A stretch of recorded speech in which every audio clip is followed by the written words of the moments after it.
Hey Space Monkeys, welcome to Political Fight Club. I'm your host Robert Durden, and this episode is all about diffusing the new bullcrap talking point coming out of the neolibs' mouths. AOC used it a couple of days ago on her town hall, and Noam Chomsky used it over a week ago in an interview. And that talking point is thus: Joe Biden's succeeding in your eyes, progressives, because he's exceeding the very low expectations that you had for him.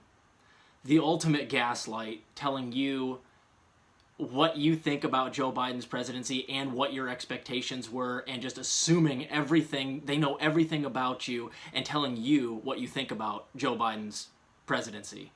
This is the most bogus talking point I've heard in a long time, and I did an entire episode destroying AOC and a separate one going after Chomsky for using it. It is a horrible talking point. First off, don't you guys notice that it's all the people that insisted you vote for Biden, bite your tongue and vote for Biden, get him in there, that are now insisting that he's exceeding your expectations? That's how the game works, guys. Anybody that knows anything about politics didn't surrender their vote for Biden because they knew this was going to happen. This is what the neolibs always do. They'll pretend like he's going to be like FDR. They even said so. They bait you into voting for him, and then they're like, oh, push him left. Just push him left when he gets in there. But they have no intention on pushing him left. What they do is they get him in there, and then they flip it and gaslight you and say, look, he's already done all this stuff. You definitely do think he's succeeding right now, right? Because he's exceeding your expectations that were so low for his presidency. They flip it like that and make it seem like just because he's better than Trump, or better than what progressives expected him to be, which is basically Trump, that he's somehow succeeding. Bullshit. And here's how you defeat the argument, guys. Just name off all the ways that Joe Biden is not succeeding. And this is super easy. I wrote these down in like literally 5 minutes before I did this episode. There's more than this. It's not a comprehensive list, but this is how easy it is. First, green energy. Joe Biden had a Green New Deal that he was campaigning on in the primaries that was like far less than Bernie's, 20% of Bernie's at best. Sunrise Movement gave it a D, I think, or a C minus. And they gave Bernie's an A minus and Elizabeth Warren's a B plus. Where's that? I haven't seen a goddamn thing. He promised on the campaign trail to turn our USPS fleet entirely electric. He didn't do that. He gave the contract to Oshkosh Defenses, who makes biodiesel hybrid engines, not electric vehicles, even though the contract for Workhorse that does make that does actually make electric vehicles and operates out of Wisconsin underbid them by 30 to 40%. They actually paid more money to stay away from electric vehicles. That's strike one. How about healthcare expansion? He campaigned on a public option in the primaries. He forgot about it in the general. He pivoted away from it, as usual. But then he was talking about expansion of healthcare. I haven't seen anything. He won't lower the Medicare age to even 60, which is all they're trying to do right now, 65 to 60. He still won't do that. That's a lie. And so, let me remind you guys, in Texas, he declared a statewide emergency during the blizzard that they had. Now, you can give everybody Medicare during a nationwide crisis or a statewide crisis. There's a clause in Obamacare that allows Joe Biden to do that. He exercised that clause in Texas when all their power went out during that horrible blizzard, and everybody had Medicare for the duration of that issue. All he'd have to do is declare a state of national emergency for the COVID, and we would have Medicare for all for the duration of the pandemic. But he won't do that. He won't do anything on expanding healthcare. They want to do like COBRA expansion, which is a giant giveaway to pharmaceutical companies. Bullshit. So not exceeding expectations there, fuckers.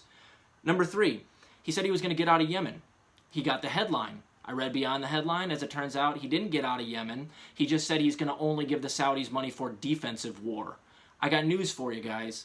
There is no war going on. It's a genocide. And this is semantics. All they'll do now is say, well, everything it qualifies as defensive war, as if there's a war going on there, and they'll just keep giving the Saudis money. It's a genocide.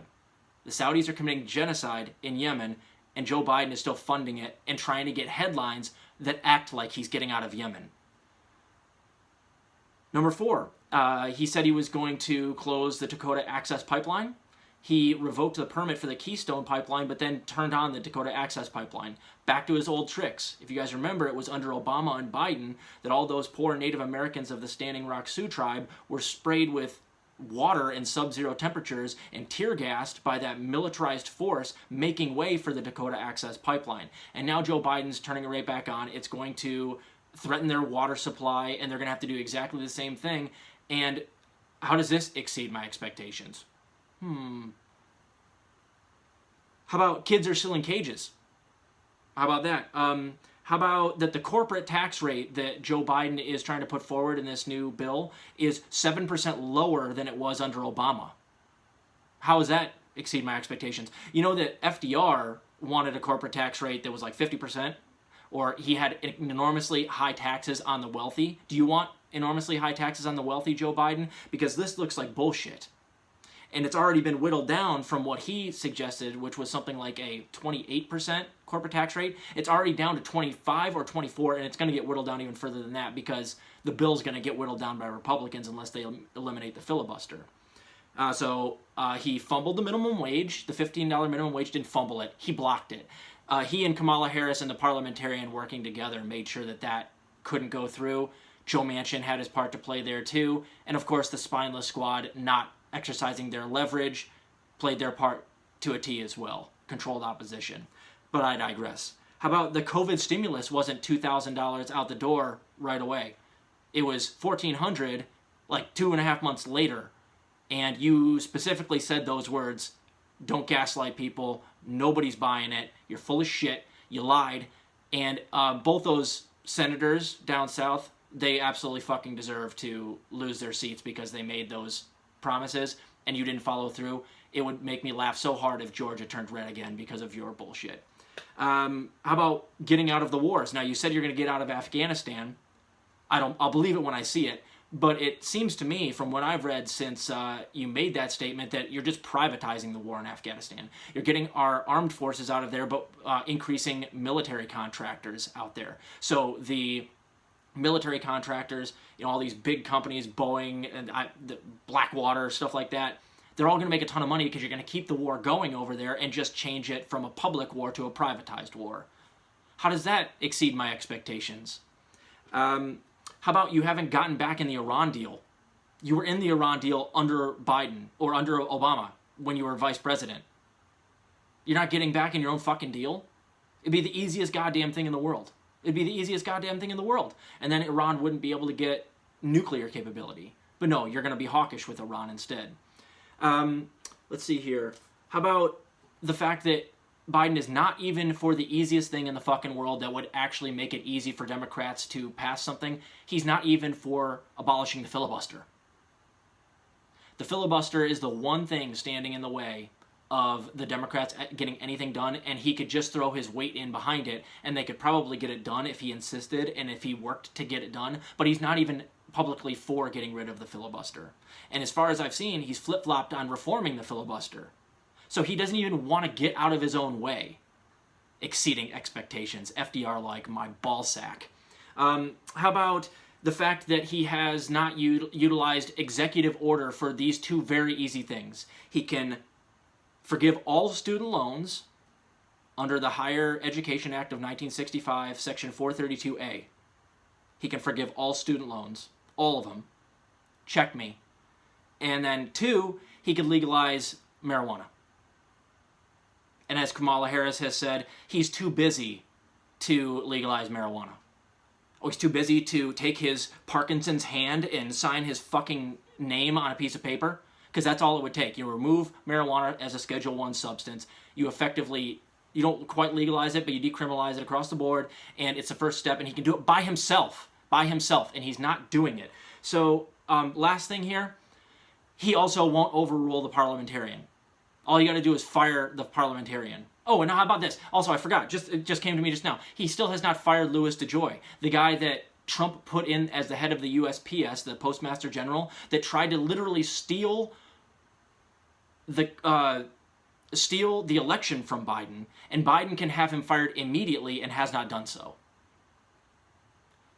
Name one way other than the trans military ban, trans people in the military ban that he reversed that was under Trump, that has actually done anything remotely exceeding expectations. You guys are full of shit. Share this video with anybody who uses that. And then I'm sure you could name a handful of other reasons, if you thought about it for another 10 or 15 minutes, that Biden has not exceeded your expectations. Don't let them tell you what your expectations are. And when they try to, just rattle off everything that comes to your head.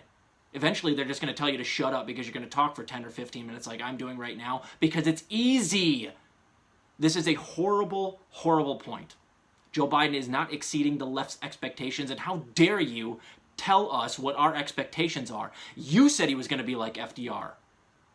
The only thing that he has in common with FDR is that he treats Native Americans poorly. So get fucked.